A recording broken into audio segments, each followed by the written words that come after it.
Town of Litchfield. Good evening, everybody. Happy New Year. First on the agenda is Amy Hinton to talk about scavenger hunts in Litchfield and what we might be able to do. Go ahead, Amy. Hi, thank you for having me. Speak up a little bit, please. I'm sorry, say that again? Speak up a little bit. Sure, I'll try. Can you hear me now? Yes, that's better. Okay. So I got really interested in getting kids out of the house and into the woods, and getting them a little bit of education about being in the woods. And this kind of came from finding all the kindness rocks in the woods that people have put out. I was really interested in kind of getting the community to understand leave no trace and what that actually means. So I thought Diane and I had talked, and we thought that it might be kind of neat to get the kids out, actually even adults, in like a scavenger hunt sort of forum where we could have them possibly go out into the woods, identify things with a camera, take pictures of them, and then maybe submit them for a reward, like a patch of some sort. So Diane has with her some examples of some of the scavenger hunts that I put together. And I will show them on the screen as well. Let me find the right screen to show. I'm not very good at this either. So this was one of them that I came up with. Are you guys, oops, you don't want to see your meeting. You want to see this. This is the little one for the kids that I came up with. Just a quick one for like little kids. We don't see anything yet. Oh, you don't? I'm sorry. Share, share. Thank you. You're welcome. So I thought it would be nice to put pictures on to give them an idea of the type of thing that they're looking for. Then I did a second one that's a little bit harder for maybe like 8-year-old, 10-year-old kids, that age group. I added another 10 items on it, just to get them out and really looking around. And with any luck, if they don't know what a hemlock tree is, maybe they'll Google it. Same thing for maybe the difference between a gray squirrel versus a red squirrel. And then I did also one for potentially a somebody who is on the spectrum for autism. This is a sensory scavenger hunt, and this one is more dealing with the five senses and getting them out and learning how to um, be cognizant of things that they might hear, feel, smell, or see. And then I also did a more of a bigger scavenger hunt, and this would be more for adults. This one kind of spans a little bit longer, where this could potentially go on for like a year, because we have fiddleheads on here that only come out in spring. And then we've also got uh, like footprints. We've got some animal scat, things that, again, people might not know what they are, so they might have to look up. So I'm hoping that by doing that, they'll get a little bit more interest in being outside without having to, while respecting nature. Amy, can you show us, you sent me the pictures, some of the pictures that you had done in the town forest of the mouse and the hedgehog that you used that's so engaging. Oh, thank you. Show Let some of me the pieces. actually find them. I'm on a different computer here. Bear with me 1 second here. Pictures. Here's one. Uh, Let me pull it over. And then we've got Can't see it, Amy. up, share. I have to stop forgetting that. Okay, so she takes these pictures with these animals in different areas, and they're incredibly engaging. But what do the kids find? The animal or I don't understand how the animal plays into the hunt. Um, I that would like to, go ahead, Diane, I sorry. wanted to have her incorporate some of those pictures, especially into the children's. Yeah, Um, and I can definitely do that. I just kind of It was, yeah, ran out of. it was the pictures that Amy has been taking around the forest that really made me want to bring her into. Well, right, but does she give the child the picture? I don't, how does the So picture right play? now, she showed you what she has Right, thinking about, but I would want to incorporate some of those pictures within the scavenger hunt because Mhm. Tom said we got about $5,000 in Wait a minute. educational I money. still don't understand how that picture plays into the scavenger hunt. They're not gonna go out and find the picture or find the little mouse.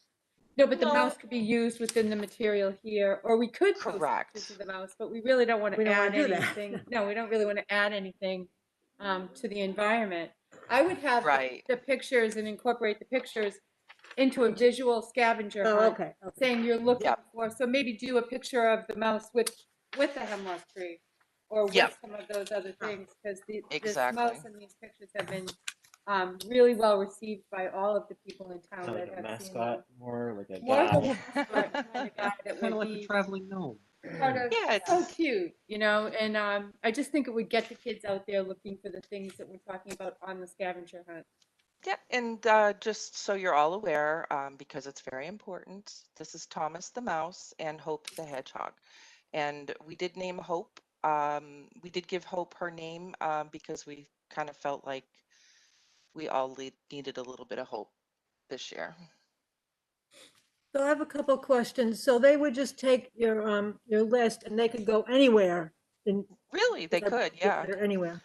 Yeah, and my plan is to do more of them. After they finish one, I'd like to be able to keep it going so that they could, find another one that they'd be interested in doing and go out and do that as well.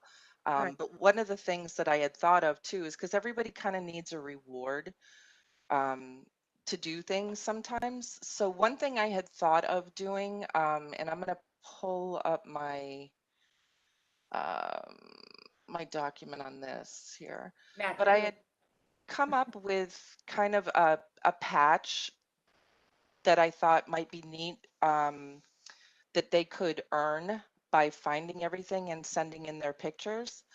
Um, and I'm sorry, I'm not very good with Photoshop at all, so I'm missing the line there. But I thought something like this, incorporating the town flag colors into it's the not so much patch. Amy, but it looks like this.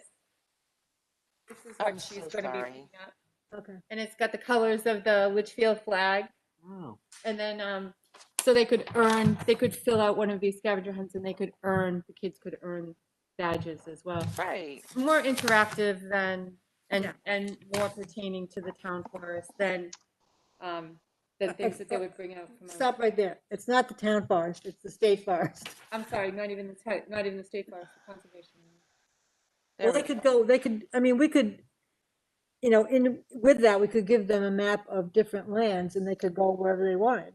Right. They want. They could hike wherever they wanted. We could incorporate that into the map of walkable trails that we already have. Right. Yeah.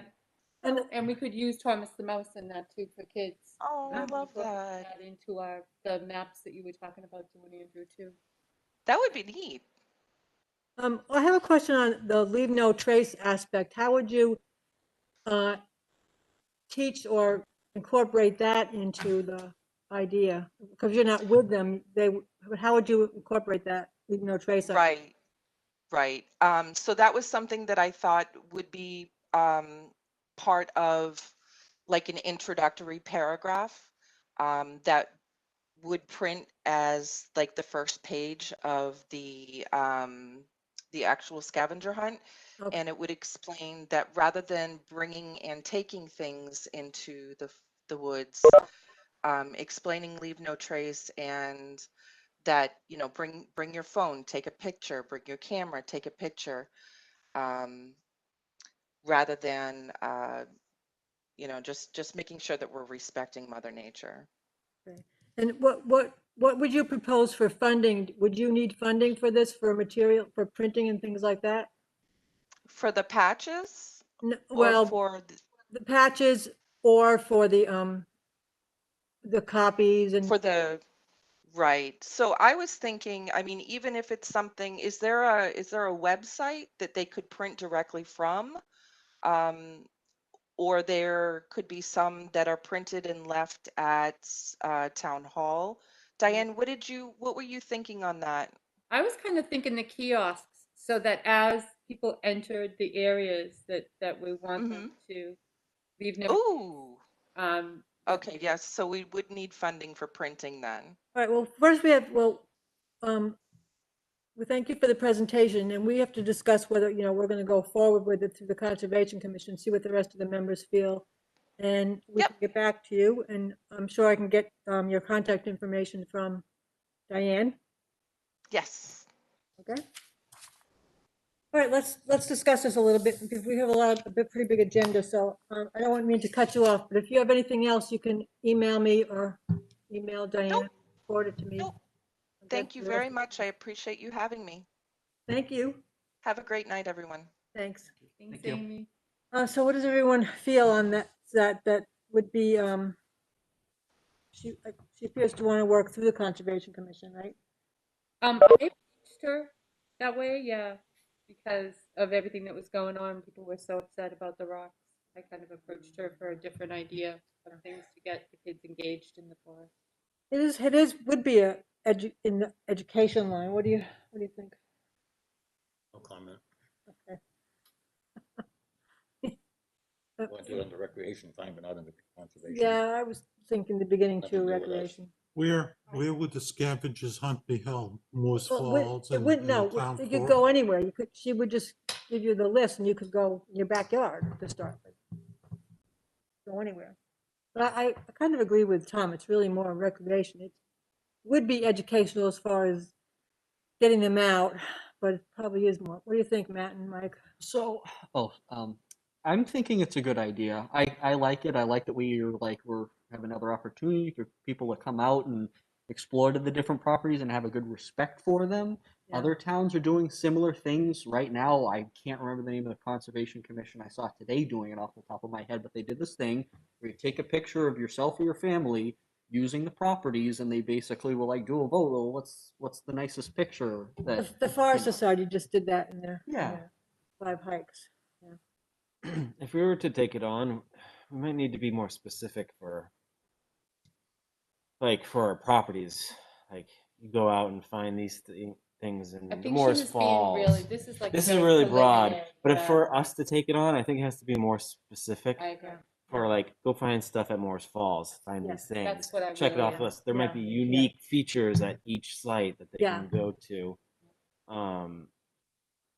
And Yeah. that way it would be more us involved. It would be more of an education on the Yeah. town properties Right. for the unique features. I mean, you have the. These canal really on can town. say anything, like she Yeah, said, this sure. is preliminary. Yeah. You know, this can say whatever we want it to say. The reason that I started it and the reason that I thought of it was because of how upset people were about not doing things to engage the kids into the work. So I thought it was a way, Matt also brought up at that same meeting, getting kids back out there with guided tours. Well, if we could really stress the leave no trace as well. Oh, that I think- absolutely. I would suggest that along with the leave no trace, and this should really need adults out there with them. Each one has a little bag, and if they find like a piece of paper or a cup or a can or something, they put it in a bag.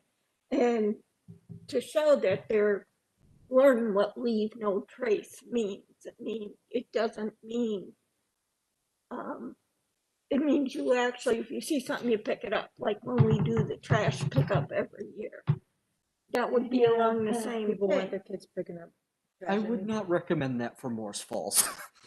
Because I saw what you had said, which is why What I about Roger? stayed with Roger, what do you parents. think about the whole idea? I kind of like it.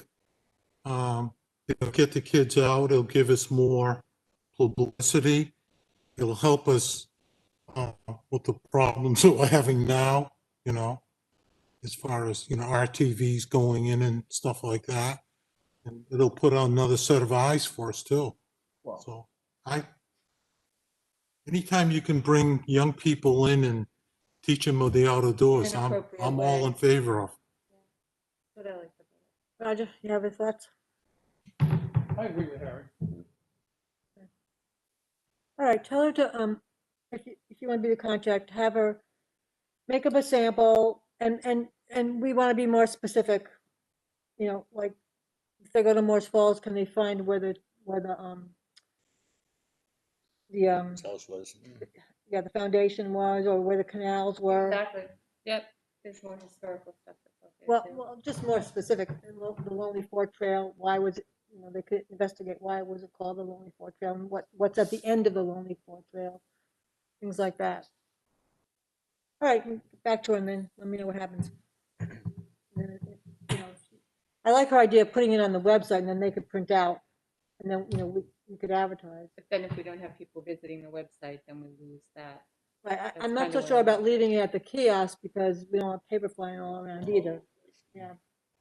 And we only have the one at Morris Falls that has the container, which. Is that why we don't have maps of our trails? No, it's because other things are ending up in there. Okay, let's move right along. Next is Renee Thoreau and Jim Petropoulos.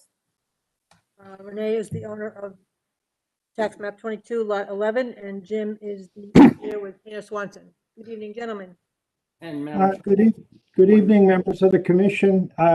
First of all, can you hear me? Yeah, just a second, Jim. sorry, I didn't mean to interrupt. That's good. Just so you know, I'm going to be abstaining from this conversation only because I'm the chair of the planning board Right. and I don't want to. So. Michael I'll be Croto abstaining. is abstaining For the from the record. conversation. But go ahead, Jim. Okay, good evening, Conservation Commission, and first off, Happy New Year. With me tonight on our team is Renee Thoreau. He's the president of Thoreau Development. I think you know Renee is a Litchfield citizen and business owner. And he will be the applicant. His company, LLC, will be the applicant for this project. Attorney Morgan Hollis joins us. Morgan has been involved in the project for the past year or two. And Morgan is joining us as a participant this evening. And also Mark Jacobs is a certified wetland scientist. He joins our team from Greenland, New Hampshire this evening.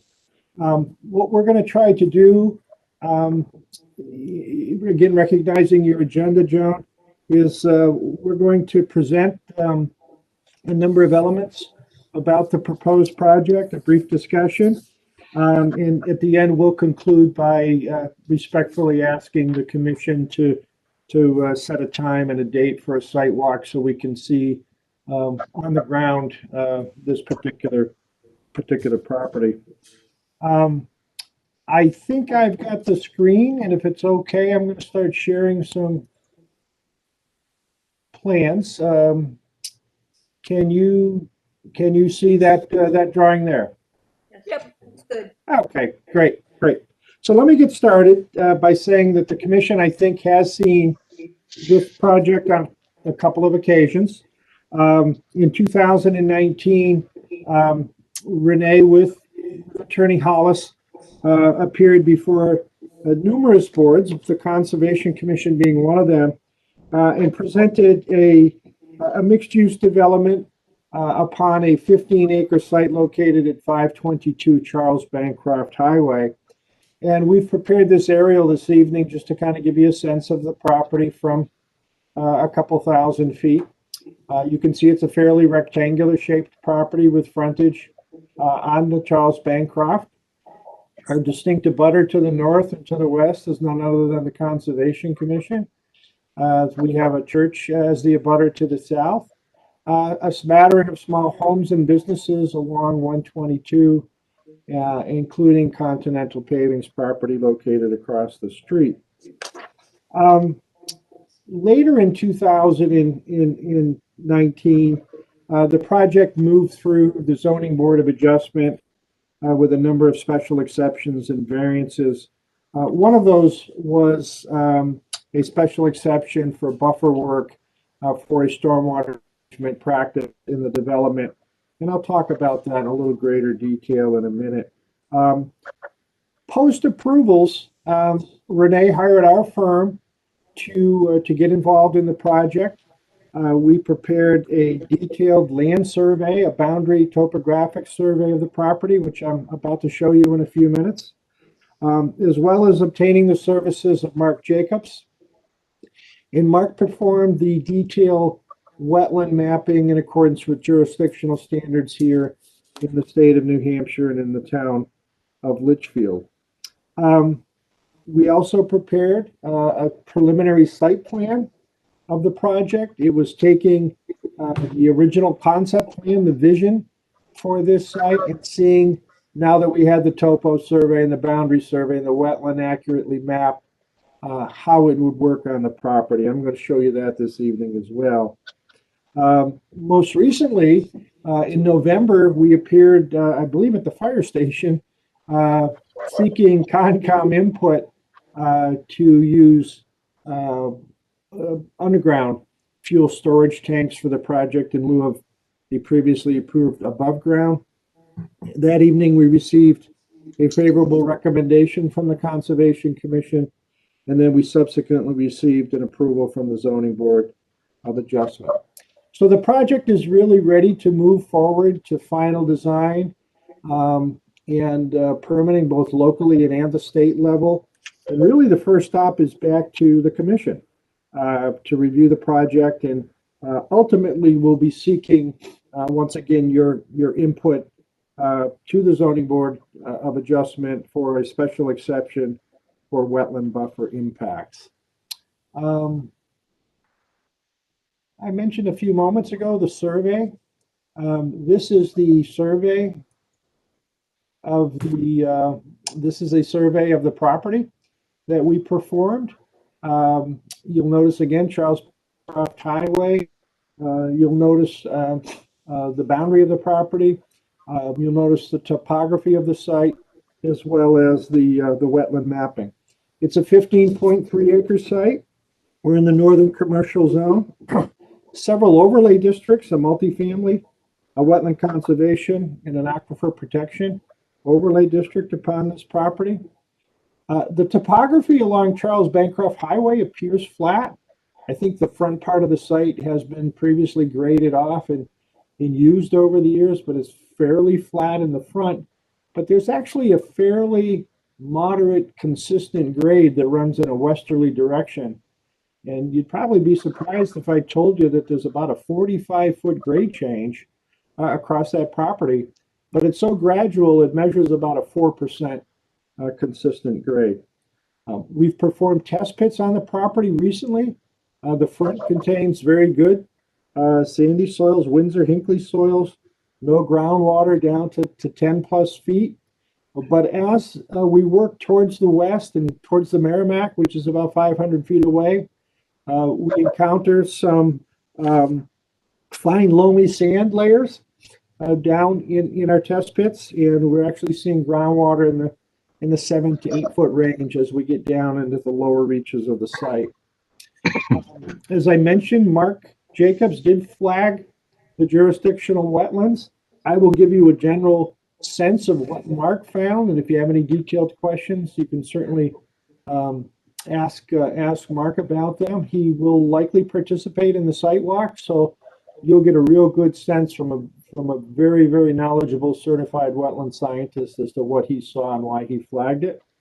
But along the south part of the property is Leech Brook. Leech Brook comes through a culvert underneath the Charles Bancroft Highway. It flows in a westerly direction, and it has with it an associated wetland that you would normally see located just off the stream course. That water body takes kind of a 90-degree bend and works in kind of a northerly direction, and then ultimately turns back off our property and heads towards the Merrimack River. So Mark flagged wetland series along Leech Brook, but he also flagged a wetland here in the northern central part of the site. And And that northern central part of the site is a poorly drained hydric soil. And you can see the limits of it. I may just blow it up for you quickly just so you can kind of get a sense of what we're seeing when we go out there. Hopefully the flags are there and you can see all the numbering, sequencing of the flags. There was also an unnamed watercourse located, within this hydric soil area that Mark picked up that flows also in a westerly direction back towards Leech Brook. With those wetlands, it carries with it a 50-foot no disturb buffer, a 75-foot building setback, and a 100-foot leach field setback in accordance with your regulations. I want to call your attention, as I mentioned, there was the previous work done on the property actually was a conceptual plan that you may recall seeing. And it had some approximate wetlands, and these were the approximate wetlands that were used. And again, you'll notice quite similar, Leech Brook as it turns up the west side of the property. And then you'll see here the hydric soils located in the north central part of the property. The reason I call your attention to this previous plan, this was based on approximate information that the preparer of the drawing put together. It was not based on an up-to-date jurisdictional flagging. But what we found in the field, and I'll jump back to that plan momentarily, is that right in this location here, this little wetland associated with the brook crept to the north, and then this wetland was mapped a little further south. And so, whereas this drawing somewhat showed a gap between the buffers to get back to the self-storage units, in reality, as I just mentioned, let me jump to it. The actual flagging has a little bit of a pocket that protrudes up to the north, and then you'll see a little bit of a finger here on that larger wetland, and the two actually share 50-foot no disturb buffer, kind of covers themselves and is connected here. And so when I talk about the project in a few minutes, you will see that one of our impacts is as we try to get to the upland in the back that we'll be crossing this particular buffer area. In November, when we appeared before the commission to discuss the updated project with the underground storage tanks, we also pointed out a number of differences between the plan that I just showed you that was discussed in 2019 and then the current plan as to where we are today. Some of the building square footages of the gas retail facility, we are slightly less. The original plan had 3 curb cuts on Charles Bancroft Highway. We're proposing 2. There was a car wash component with the original plan. We've eliminated that car wash. We are proposing a drive-through pickup window at this end unit here. It's part of the gas mini mart building. There is additional parking with this proposal when compared to the previous plan. And of course, the storage tanks went from above ground to below ground. Most of those changes, Joan, were located really in the front part of the site. The self-storage facility is pretty much in general shape, size, and character as the original plan. But again, I mentioned that one of the differences is in the actual wetland flagging when compared to the previous plan. And that difference is right in this location, which I'm about to talk to in a minute. I wanted to jump to the black and white drawing. Again, this is our kind of our engineering plan as to where we're at today. It is not a final plan, but it gave us enough information to, talk in more detail this evening with the commission. And as the project evolves with a final design, if we don't have answers tonight, we'll certainly get them for you. The first thing that jumps out at you with the plan is the yellow color. And the yellow color identifies 4 no disturb buffer impact areas. And what I'd like to do is just quickly walk through those 4 particular areas. The first area is a 720 square foot disturbance of the no disturb buffer right at the tip here as our driveway enters into Charles Bancroft Highway. It is a disturbance of the buffer. There'll be minimal clearing needed to accommodate the curb cut driveway, but this particular location is advantageous to the development because it allows us to meet our program, and there's good sight distance located on that stretch of highway. So it's a minor encroachment located here. The second no disturb buffer impact area, B, as we're identifying on the plan, is about 3,308 square feet. And it's in that location where we're trying to create the driveway connection to gain access to the upland island in the back part of the property. This would be a buffer disturbance. We're proposing a 3-to-1 side slope with guardrail along this particular edge here. And that's buffer impact B. Buffer impact C is a slightly larger impact area, 13,110 square feet. Again, for the construction of the access drive, as well as the stormwater management area here. And I'll talk about that in a couple minutes, but there'll be a buffer impact in order to accommodate the stormwater for the proposed development in the front part of the site. Lastly is at the very tail end of the project, it is impact area D as in David, 11,245 square feet of no disturb buffer, really for construction of the stormwater recharge basin that we're proposing in the back. This particular area, I do believe, even though I wasn't involved in early 2019, I do believe this was brought up to the commission, and it was part of the previous plan that there would be a buffer impact as a result of the construction of the stormwater area.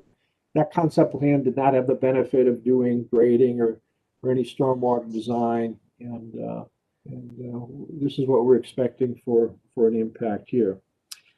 In total, 28,445 square feet of no disturb buffer is impacted. There are no wetlands being impacted as a result of the project. Approximately of that 28,000 square feet of impact, only 2,200 is paved area. This little stretch of driveway in this little corner where we nick it here.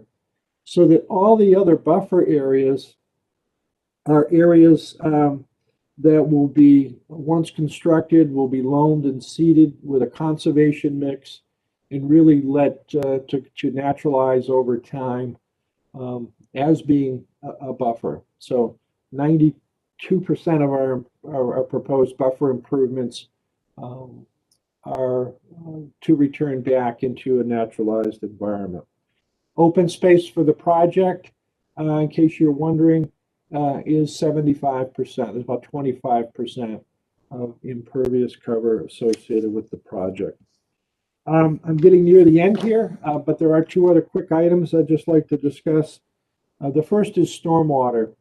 On a land development project such as this, and really most land development projects, we as designers and engineers, we look to address quantity of runoff and quality of runoff. With regard to quantity, by paving the surface, we're creating impervious surface areas, and we want to make sure we employ practices that attenuate for those increased rates of runoff so that the downstream condition is not adversely impacted. With respect to quality, as the commission knows, we seek to employ best management practices that really attempt to remove suspended solids and pollutants coming off of paved surface areas from development such as this. This preliminary plan shows two particular stormwater areas. The first is a surface type treatment practice here that will accommodate runoff from the gas mini-mart location. We are proposing to use curbing and catch basins in this location. We'll capture our runoff, and before discharging into the practice, we'll have oil water separators, hoods within these structures to give it a little bit of oil water separation in the system. We'll have as a first treatment practice, a preliminary treatment practice, a sediment forebay, a plunge pool, a stone bathtub, let's call it.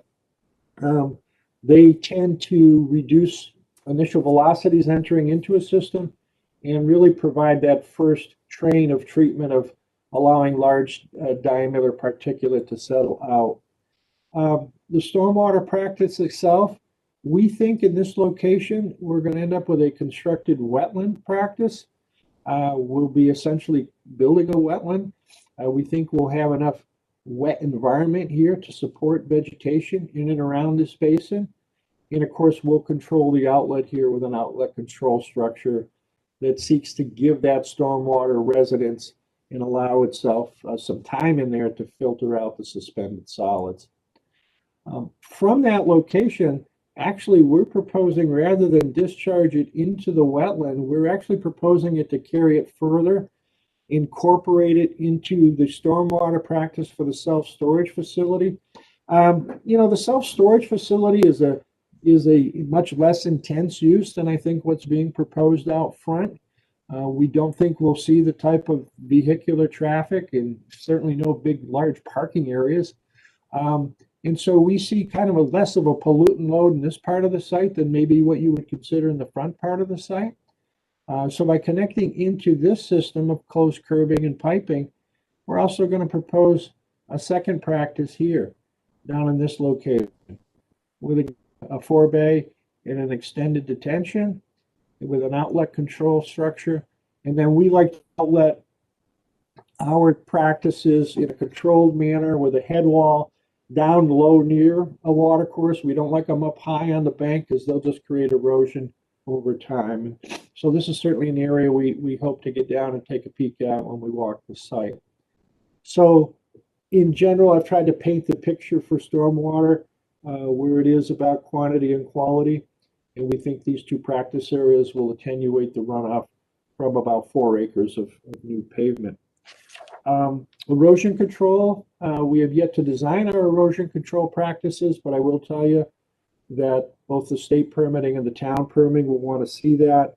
Typically, a project like this would see some form of silt fence or silt sock really around the entire project as it's being built to protect the resources around it. We would see silt sacks within the catch basins within the developed areas, temporary sediment basins. We would have construction exits at both curb cuts so that they're not tracking mud and debris out into Charles Brancroft Highway. And then any stabilization matting, usually on a 3-on-1 slope, you'd want to put that jute matting down, especially on the downward side of some of those slopes.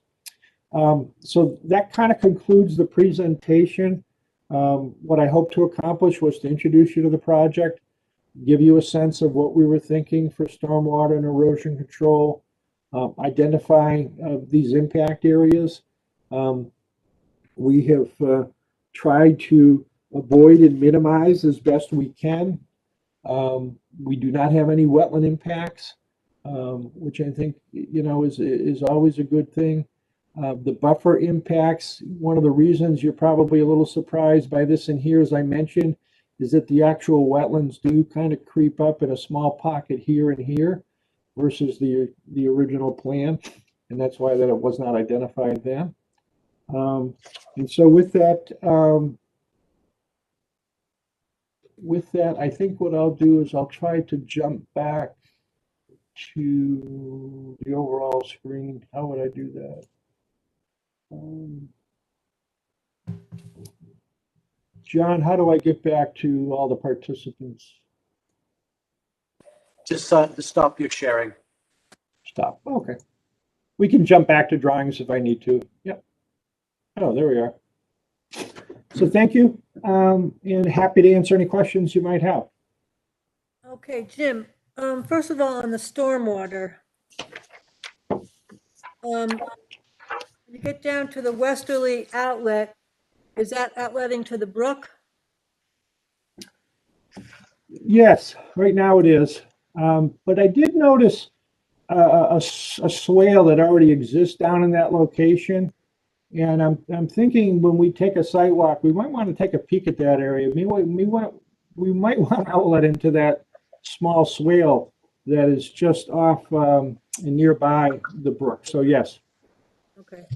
And I think I read in Mark's information that Natural Heritage Bureau has not been contacted yet. We have just begun with the looking into the state of New Hampshire alteration of terrain permitting effort.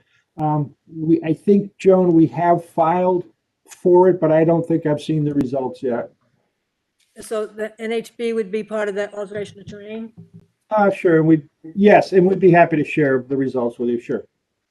There will be a wildlife study prepared as part of our alteration of terrain, which will be part of the application package that ultimately goes to the town. Okay, I recall recently there was an article somewhere I read about mussels, freshwater mussels, and I think the Merrimack River has some of those right in that area. So that'd be interesting to see where they come back with it for that. Okay. And that's all I have for right now beyond the, do you have some other questions? Terry and Ziggy, on the construction of the buildings, how far off the property line is it? In other words, So I think, sir, are you asking about the gas retail facility in the front part of the site? no, about the storage facility. Okay, let me just jump back to the drawings. Make sure I get you the right answer. Yeah, because the storage facility would be closer to Moore's Falls than the, Okay. yeah. So the actual buildings facing Moore's Falls on the north side, what's the distance? Yep, I'm getting there. Okay. So, sir, these are the storage units. Are you asking about the distance from this part to the north up to From your property line? the Conservation Commission property? Yes. Yes.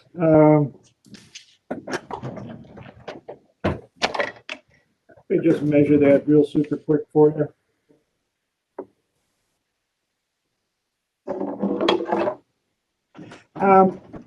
Sir, it varies between 200 and 250 feet to this property line. Mm-hmm. That answer your question? Yeah, and now the holding pond or retention, how far off the property line is that? So this line here is the 25-foot setback line, so it's probably twice that. So the nearest point of the tree clearing for, the construction of this basin would be on the outside slope, but that's about 50 feet there. Mm-hmm. Now that line is the property line or the setback line? So the bigger line, the thicker line is the property line, and then the dashed line is the building setback line.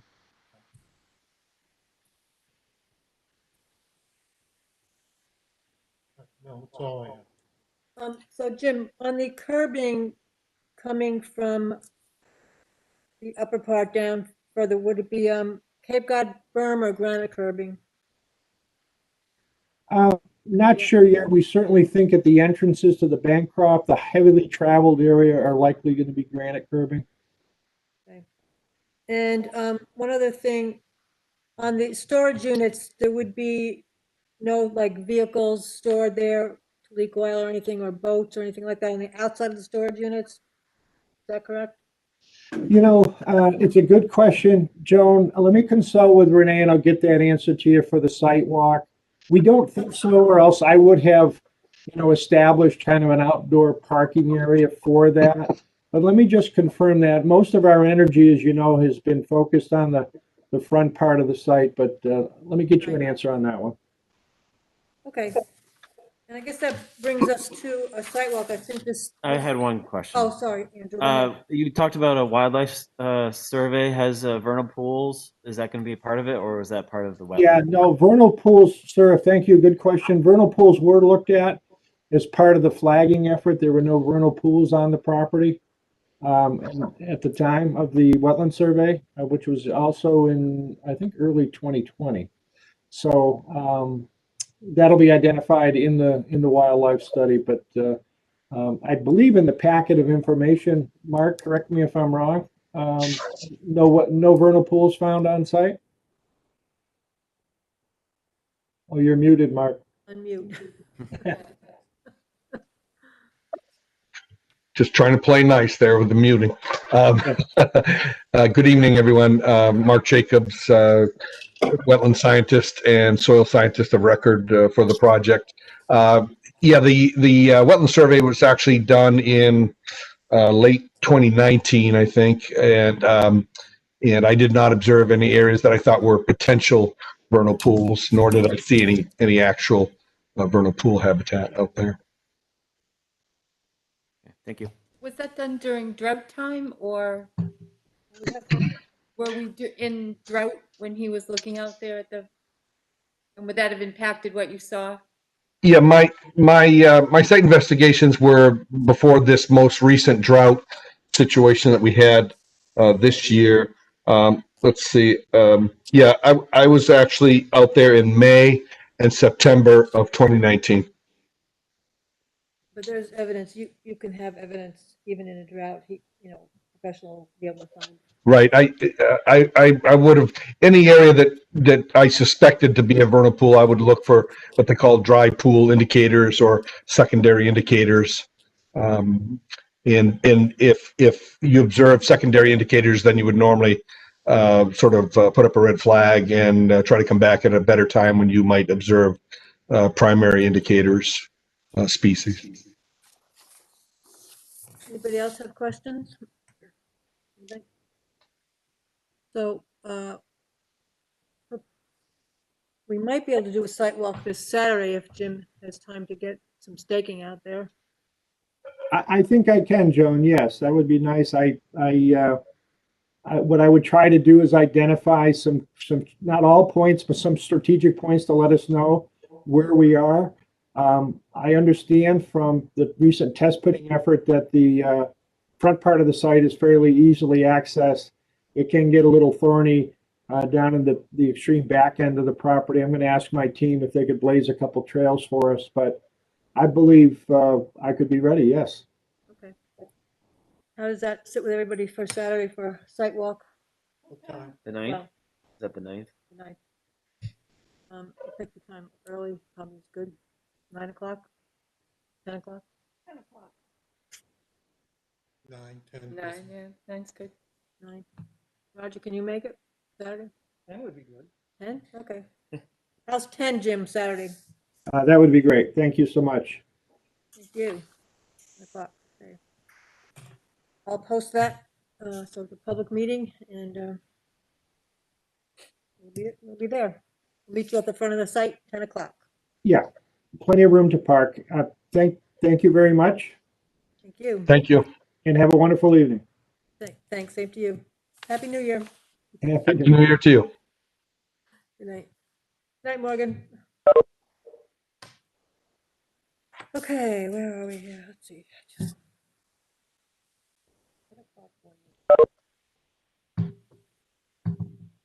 So when you have sidewalks, you have to post those as well in 2 places. I will do that. Next is online mapping tool. Yes. We talked about it when we were in the fire station. Is there some other update you needed, or? Well, were you going to come in and we were trying to work from my computer, or what were we doing?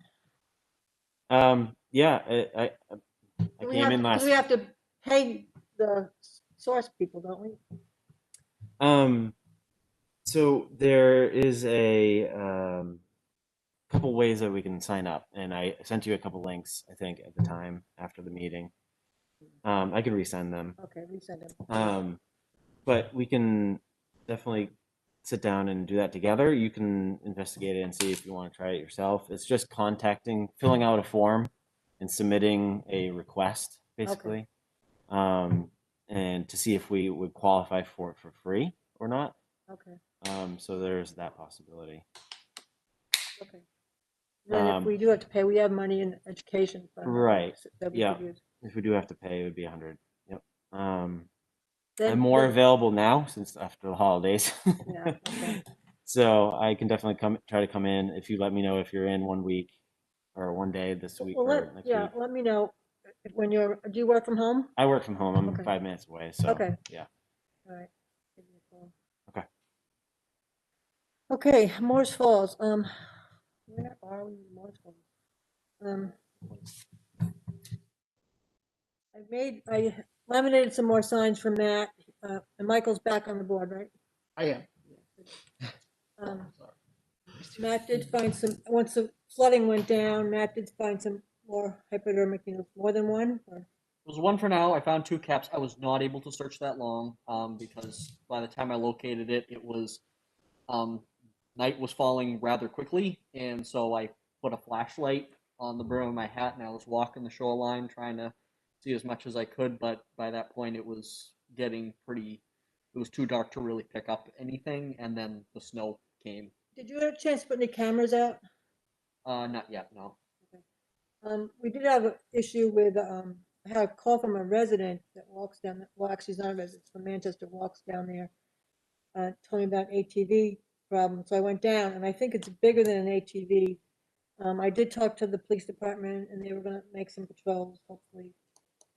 And I bought some orange fencing, which I still haven't gotten up yet, trying to determine where to put it. Looks like from the tracks, they might have come from the horse farm, from the cornfield down, and then up one area and back onto the trolley track. The problem was they went down to where the stream is, and then we have some logs there that the foresters left. They couldn't get over the logs, so they went through the woods, around through the woods, and down over the embankment, and caused quite a bit of erosion. So I was going to put some fencing there, but still determine where we should put the fencing. So you think it was like a Jeep type of vehicle Yeah, versus the? yeah, it was wider.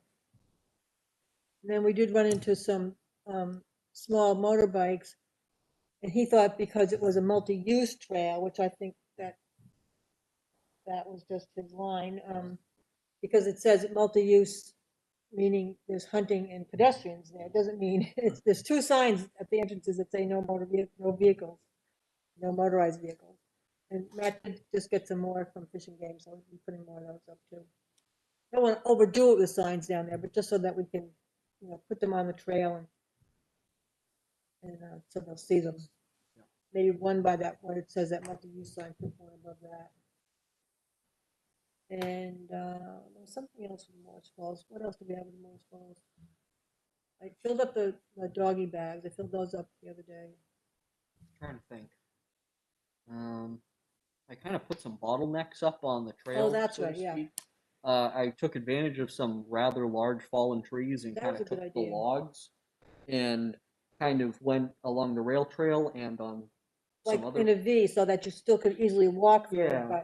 But it would be too narrow. It would be too narrow to get a side by side or a quad through. Yeah. And somebody moved those, so Already? we're gonna. Barbed wire. Yeah, well, that's why I got the vinyl fence, if they went through, it wouldn't be liability to the town. Yeah, What happened to the bunny restoration thing that was going on down there? well, I wasn't really gonna go there, I think they were, going across the library, but that was a small area, and I guess they have not released any in, I don't know, lately, I don't think they have. Last year, Have they ever released any? they haven't released any. Ever? I don't Not that I think so. know of, no. No, That they're whole still area- raising them at Great Bay. That whole area is really growing right up again. It's, The walk across from the library has, yeah. I And know, down by down Morse at Morse Falls, Falls. too. I mean, Yeah. there's poplar trees down there that are 14, 15 feet high. I know. Yeah, you don't want to cut those down because of spittle bugs down, right? That's spittlebug. little bugs will be coming in the spring. So the Eagle Scout signs, I got the verbiage, and Glenn said he could probably take a look at fixing the two that are down by the river that got destroyed, and not maybe putting a different laminate down underneath the laminated pieces instead of wood. That would be harder to destroy. I recovered one of them. It was The- down. It was down on the shore, and the river kind of tangled up between some roots. And is that all we have on Morris Falls? I think so. I think so.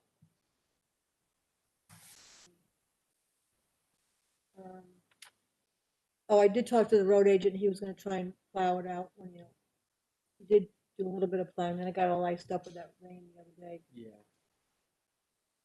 The vote of 12-7, I forgot to, where we were going to change the warrant article, and we did vote.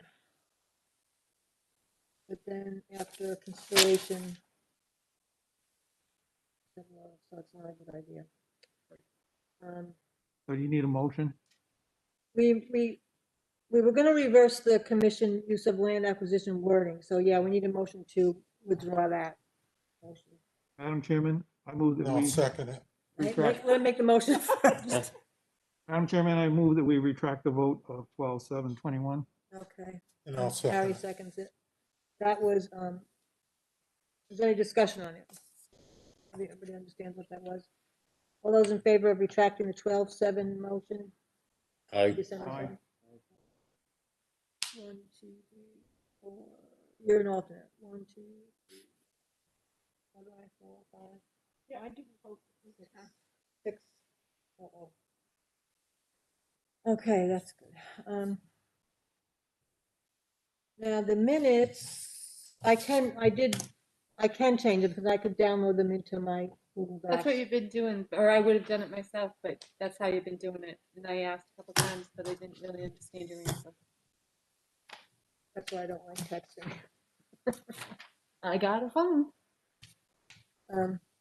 Okay. Just on my name, Ian. Ian. It's probably just a typo, Joan, but thank you. All right, so did anybody have a chance to read the October, November, December minutes? We can finish up 2020. I had some changes, which I can go ahead and change them and resend them. How about I do that? October was okay. Did you have October? October, I didn't have any changes. Anybody? Who wants to approve October? It's short. Wasn't that a Zoom meeting? October, no, that was town hall. It was a town hall meeting. We talked about Morris Falls kiosk, Park kiosk, the trail subcommittee, which we haven't ever heard back from them. And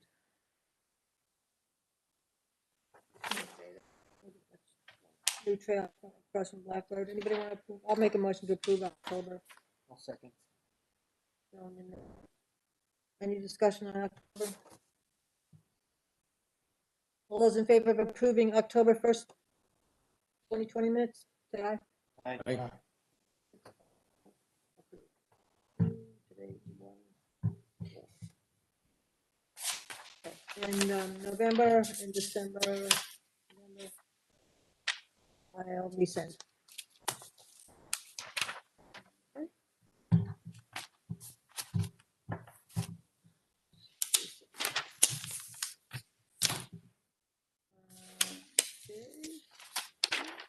Rainfall report. Because I wasn't here for 12 days, it was incomplete, so I didn't bring it in. Okay. Good.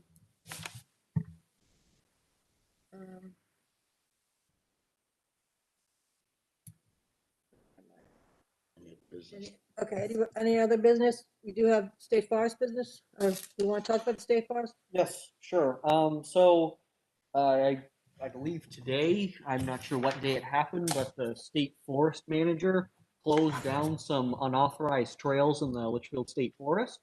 He sent me an email today indicating that he did so, and he provided the town with a new map of of what the legitimate trail system is in there now, and it's a little bit threadbare compared to what it was. But and I guess people have also been blazing trails out there without the state's knowledge. So they have some work ahead of them, but it looks like they put some signage, some tape out, and they even brushed in some of the trails using. Looks like from one of the pictures they used that hinge drop, really cut the tree part the way through, and then pretty much block the trail with a tree. And You know, people have to understand that we are really fortunate to have this much open land in Litchfield, and they shouldn't be out there doing what the state doesn't want them to do because the state's liable to sell it. Or No, I don't think so. That's where the state prison's going. that's where the state prison was going, right? And that also kind of applies to the town conservation land as well. It's like it's nice to see that people are so engaged and they're using these properties and they want to make trails, but we got to be all on the same page. Right, We've got to right. work together. If people are just kind of going out and doing their own thing, and it's like all of a sudden we come in and like, oh, that's a surprise, and Yeah. you know, wetlands are impacted. They didn't Right. really make a nice, you know, it's the wetlands are impacted, things like that. Now, it's have you no heard any more from Jason's Jason's quasi group of trail people? I think they're still working on it. Because if they build any trails on town property, they should kind of let us know. Ask Or us they not first. kind of ask us first, right? Of course, yeah. We'll definitely make sure we're working with them. It's a unified effort. It's all on the same page. But I think, I mean, I haven't been out in state forest for years in snowmobiling days, but I think that people tend to think, I mean, there's 5 cars parked there today in the middle of the day. Yeah. So what I'm saying is it's getting so much use. How do they know what the parameters are, what they can or can't? Is there anything that says, do Well- not touch a tree, do not cut a branch, do They not, do- you know? Yeah, but They have there is a kiosk at the beginning, but they had trails that went out here. Calvin's Loop went way out like this, and somebody just made the trail. Mhm. I mean, they know it's not their own land. I There was believe two sort of trails nasty. that were involved though, right? One was Yeah. Cushing Trail, which was a pre-existing trail that had been around for a long time. Which one? Is that correct? the Calvin Loop and the new one that was made this year, which was very recently called Twin Bridges. Twin Bridges, yeah. Okay. I But the believe Calvin those- Loop had been around for a long time. Not that I have no idea. less than There's 5 one years, over I by think. where the pond was, there was actually a bench there and everything. Yeah, that was Calvin's Loop. That was a beautiful trail. Yeah. But they're not specifically managing it for recreation. They're managing it for forestry. So, you know, But really, what's the harm of people walking through there? I mean, the more people you get out there to enjoy the forest and whatever, it's. I don't Or know. they're inclined to want to keep it. they have other That things to do. decision ultimately came down to the state. We Right. have no part in that. Right. It's all. it'd be So they worth- were just wandering around, and then they found the trails. I mean, The was state? Yes. They don't wander around. They were working. Yeah, the state. I have seen him. He has been in I'm there. sorry, June. I was asking Matt. Well, I- walk to the chairman, please. I'm sorry. Can I ask Matt Go ahead. if there was why would they have been out looking at Litchfield Trail, Litchfield Town Forest Trails? Do you know? Because State he's the forest. property manager of the state forest. Right, but there's so many other places. I mean, I think he's trying to make his rounds. I have no idea how they operate. I'm pretty sure he was just checking out each of the properties that he's responsible for. The name of the forester is Billy Cornelius.